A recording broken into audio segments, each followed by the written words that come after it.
Hello guys, welcome to Pakistani Riyad action. तो कैसे हैं आप सब? उम्मीद है आप सब बढ़िया होंगे और मजे में होंगे। मेरा नाम है मुदस्सिर। मैं हूं बशर समेत। आज वीडियो काफी ज्यादा कमाल की होने लगी। वीडियो का जो टाइटल है वो है, यह है भारत के वो दोस्त जो भारत के लिए किसी से भी लड़ सकते हैं। India most powerful friends. आज इंडिया के हम वो 5 या 10 जितने भी हुए वो फ्रेंड्स देखने लगे हैं जो मतलब भारत के लिए किसी से भी लड़ने के लिए रेडी हैं। भारत के कहने पर कौन से दोस्त होने लगे हैं, बिना किसी तरीके देखते हैं। ये टेक्नोफिलिया की वीडियो, इनकी वीडियो का लिंक मुझे डिस्क्रिप्शन में। काउंट करते हैं 3 2 एंड स्टार्ट। दोस्तों, हमारा भारत आज उन देशों में गिना जाता है जो अधिक जनसंख्या के बाद भी तरक्की के नए आयामों को छू रहा है। लेकिन भारत ऐसा इसलिए भी कर पा रहा है क्योंकि हमारे भारत की विदेश नीति के कारण आज भी उसके कई सारे देशों के साथ अच्छे संबंध हैं जो भारत के साथ आर्थिक और राजनीतिक संबंध बनाकर चलते हैं। लेकिन इन्हीं देशों में से कुछ देश ऐसे भी हैं जिनसे भारत के संबंध इतने गहरे और मजबूत हैं कि अगर वो ना होते तो आज भारत की सूरत कहीं न कहीं कुछ और ही होती। चाहे वो भारत पाक युद्ध हो, भारत चीन युद्ध हो या फिर संयुक्त राष्ट्र में कश्मीर विवाद हो, इन देशों ने भारत के हर कठिन परिस्थिति में भारत की हर संभव मदद की है। और ऐसा कहना गलत नहीं होगा कि जरूरत पड़ने पर भारत के ये दोस्त भारत के लिए किसी भी देश को कभी भी ठोक सकते हैं। तो चलिए जानते हैं भारत के इन्हीं 5 दोस्तों के बारे में जो भारत के लिए कुछ भी करने को तैयार रहते हैं। जापान।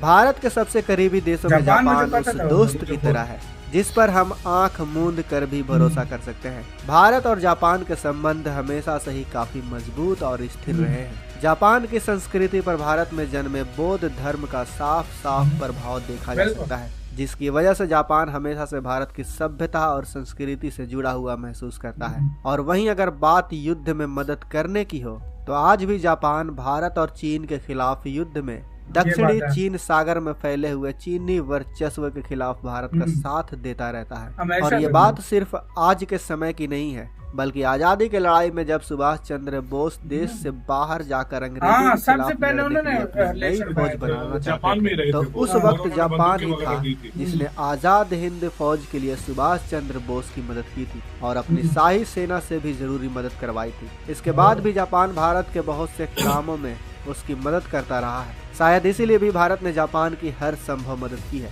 आपको याद होगा कि जब 2011 में जापान में सुनामी आई थी तो भारत की एनडीआरएफ टीम ने अपने पहले विदेशी मिशन पर गई थी, जहां उनका काम था सुनामी में लापता हुए लोगों की तलाश करना और उन्हें हर संभव मदद पहुंचाना।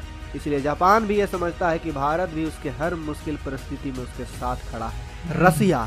दोस्तों, रूस भारत के उन करीबी देशों में से है जिसने भारत का विश्वास उसकी मदद करके जीता है। हमारा भारत जब भी मुश्किल में रहता है तो रूस ने भारत की बहुत मदद की है। जैसे कि जब कुछ देश भारत के खिलाफ अपने वीटो पावर का इस्तेमाल कर कश्मीर को पाकिस्तान का हिस्सा बनाना चाहते थे, तब रूस भारत के पक्ष में नहीं आया होता तो भारत के पास आज कश्मीर नहीं होता।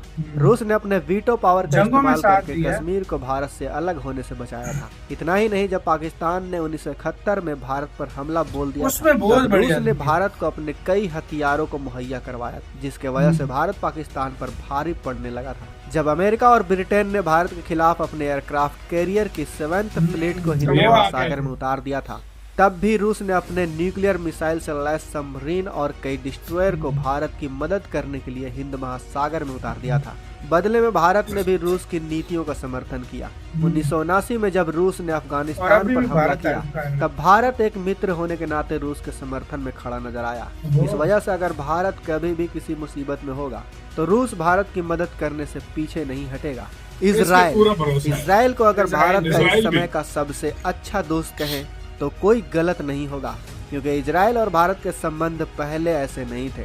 भारत और इजराइल की आज़ादी लगभग एक साथ ही हुई थी, लेकिन शुरुआत में भारत ने यूएन में इजराइल को एक अलग राष्ट्र बनाने के खिलाफ वोट दिया था, जिस वजह से इजराइल और भारत के संबंध खराब हो गए थे। लेकिन 1950 में जब भारत ने इजराइल को वापस से एक अलग राष्ट्र होने की मान्यता दी, तब से ही ये दोनों देश आपस में ऐसे मित्र बने जिनकी दोस्ती साल दर साल बढ़ती चली गई। भारत चीन युद्ध के दौरान जब स्थितियां भारत के खिलाफ हो गई थी तो पूर्व प्रधानमंत्री नेहरू ने कुछ देशों से मदद मांगने के लिए पत्र लिखा था। इन्हीं देशों में इजराइल भी शामिल था। इजराइल ने भी इस बुरे वक्त में भारत की मदद की और हर संभव सैन्य मदद पहुंचाई, जिसे दुनिया से सीक्रेट रखा गया था। और आज भी इजराइल भारत की दोस्ती उतनी ही मजबूत है जितनी पहले थी। भूटान और भारत के बीच एक खास रिश्ता है। ये रिश्ता भूगोल, संस्कृति के रिश्ते से बना है और सबसे अच्छी बात यह है कि सदियों पुरानी ये दोस्ती आज भी वैसी ही है। भारत की हर मुश्किल परिस्थितियों में भूटान हमेशा से हमारे साथ खड़ा रहता है। वहीं भारत ने भी भूटान को कभी पराया नहीं समझा। भारत और भूटान के बीच की इस दोस्ती के महत्व को आप इसी बात से समझ सकते हैं कि भारत के पहले प्रधानमंत्री पंडित जवाहरलाल नेहरू ने थिम्पू में एक सम्मेलन में कहा था, अगर कोई देश भूटान पर हमला करता है तो उसे साफ तौर पर भारत पर हमला माना जाएगा। वो देश हमारी दुश्मनी को कभी झेल नहीं पाएगा।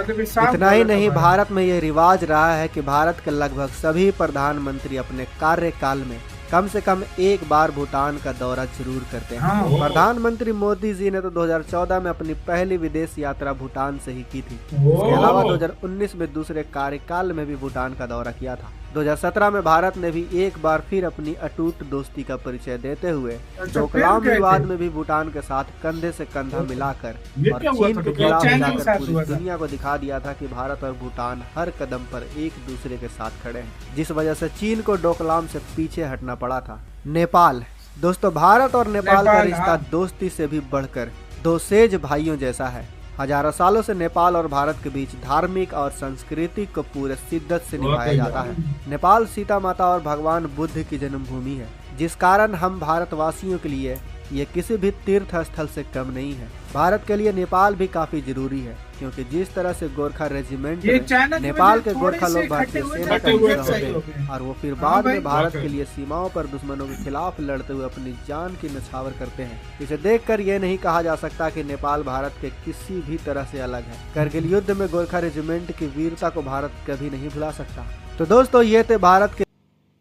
इसी के साथ हुई यार गाइस ये वीडियो खत्म। ओरिजिनल वीडियो का लिंक डिस्क्रिप्शन यार बिल्कुल ठीक, बिल्कुल सही बात है, इसमें कोई शक नहीं।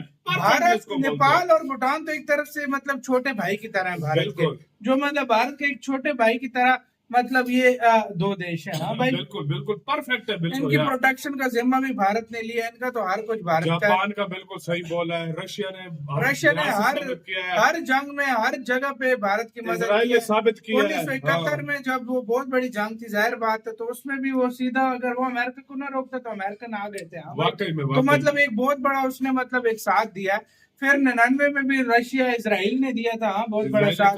और मतलब इजराइल के साथ रिलेशन बहुत आजकल पीक पे गए हैं, बहुत हाई लेवल पे गए हुए। और अगर इसमें और भी शामिल किया जाए तो इस टाइम फ्रांस बन रहा है। लेकिन भाई ये वाले तो टॉप फाइव है, इसमें कोई डाउट नहीं है। जो भारत के लिए लड़ पड़ेंगे, भारत के लिए किसी भी देश लड़ पड़ेंगे, ये वैसे। और मैं कहता हूँ अगर तालिबान की गवर्नमेंट ना होती ना, हाँ, तो अफगानिस्तान भी था। मैं कहता हूँ अफगानिस्तान सबसे बेस्ट दोस्त। सही बात है, सही हकीकत में तुम्हें बता रहा हूँ, सबसे बेस्ट दोस्त था। लेकिन अब वो उधर गवर्नमेंट उस तालिबानों की, लेकिन अब वो भी बन रहे हैं। मैं कहता हूँ अफगानिस्तान के लोग इंडिया के लिए लड़ मरने के लिए। सही बात है, वो इतना हकीकत में तुम्हें बता रहा हूँ। आपका क्या कहना है, अपने राय आप कमेंट सेक्शन में दें, आप क्या सोचते हैं। वीडियो खत्म करते हैं, हम लोग बहुत ज्यादा